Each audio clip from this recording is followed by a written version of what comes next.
السلام علیکم ورحمۃ اللہ وبرکاتہ۔ میں مولانا طارق رضا مصباحی، ناظم اعلیٰ، ڈائریکٹر مدرسہ اسلامیہ تعلیم القرآن امریہ سٹی، ضلع پیلیبھیت، یو پی۔ آج آپ دیکھ رہے ہیں ہمارا محبوب چینل دین کی باتیں۔ آج ہم دین کی باتوں میں سے ایک اہم موضوع جس کا آپ بھی آئے دن مشاہدہ کرتے ہوں گے، دیکھتے ہوں گے آپ، عوام تو عوام، خواص بھی اس میں ملوث ہے، اور جبکہ حکم اسلام کیا ہے ہم اس سے آپ کو آگاہ کرائیں۔ اس سے پہلے کہ ہم گفتگو شروع کریں، ہم آپ تک پیغام پہنچاتے ہیں کہ آپ ہمارے چینل کو سبسکرائب کریں اور دوسروں تک ضرور پہنچائیں۔ یہ صدقہ جاریہ ہے، اچھی بات، دین کی بات دوسرے تک پہنچانا یہ بھی صدقہ جاریہ ہے۔ تو آئیے ہم اپنے اس موضوع کو شروع کرتے ہیں۔ اب آپ ناظرین، دور حاضر میں مسلمانوں کا قبرستان جانا، اس تعلق سے حکم اسلام کیا ہے؟ ہم اور آپ جو تدفین کے لیے اپنے بھائی، اپنی ماں، بہن، بیٹیوں کو بعد موت جو قبرستان ہم اور آپ جاتے ہیں، وہ جانے کا طریقہ کیا ہونا چاہیے؟ کس طرح سے ہم اپنے عزیز کو قبر میں اتاریں تو کیا پڑھیں، اور جب مٹی دیں تب کیا پڑھیں؟ اپنے عزیز کو ہم غسل کیسے دیں، کفن کیسے پہنائیں؟ عام طور سے دیکھا جاتا ہے لوگ بڑے پریشان ہوتے ہیں، بیماری سے تو پریشان کم ہوتے ہیں، لیکن بعد انتقال گھر والے بیمار کی بیماری سے تو پریشان کم ہوتے ہیں، مگر بعد موت ان کی کچھ پریشانیاں بڑھ جاتی ہیں۔ ایک تو یہ کہ انہیں غسل کون کرائے، کہاں سے لائیں؟ دوسرا، کفن کیسے پہنائیں؟ عورت ہے تو پھر گاؤں میں ڈھونڈا جاتا ہے، محلے میں ڈھونڈا جاتا ہے، کون حجن ہے، کون پرانی ہے، کون بڑی بوڑھی ہیں، انہیں لاؤ تلاش کر کے کفن، ان سے کٹواؤ، ان سے پہنواؤ۔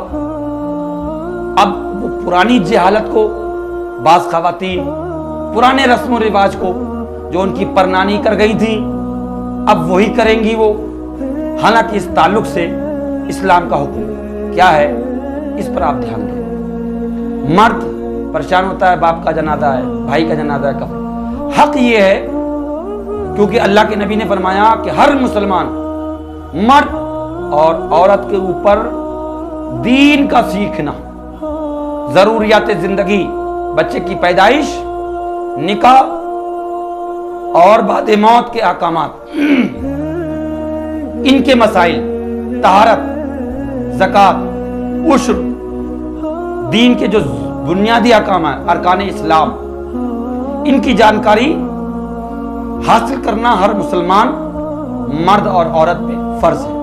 انہی احکامات میں ایک احکام غسل میت ہے اور کفن میت ہے۔ انہی احکام میں آداب دیار مومنین، شہر خاموشہ، جسے ہم اور آپ قبرستان کہتے ہیں، مردے کو لے کر جاتے، گھر سے ہی لوگوں کی پلاننگیں، لوگوں کے تعلقات ایک دوسرے سے جب ملتے ہیں، دنیاوی بات، فلاں کیسا ہے، تم کیسے ہو، بچے کیسے ہیں، کیا بویا ہے زمین میں، دکان کیسی چل رہی ہے، حکیم جی تمہاری حکمت کیسی چل رہی ہے، دنیا کی باتیں، دنیاوی خرافاتیں، کون جیتا، کون ہارا، کس کو کیا ملا، یہ مطلقاً حرام ہے۔ جب میت کو گھر سے لے کر چلیں، ہر شریک مجلس، شریک جماعت، ان تمامی شرکا پر یہ لازم ہے کہ اس وقت اس میت سے عبرت حاصل کریں، نصیحت حاصل کریں، اور اپنی زبان پر کلمہ طیبہ کا ورد رکھیں، درود پاک رسول پڑھیں، صلاۃ و سلام پڑھتے ہوئے چلیں، اور اس میت مرحومہ کے لیے دعا کرتے چلیں۔ آقا فرماتے ہیں تمہاری ان تسبیحات کو، تمہاری ان گفتگوؤں کو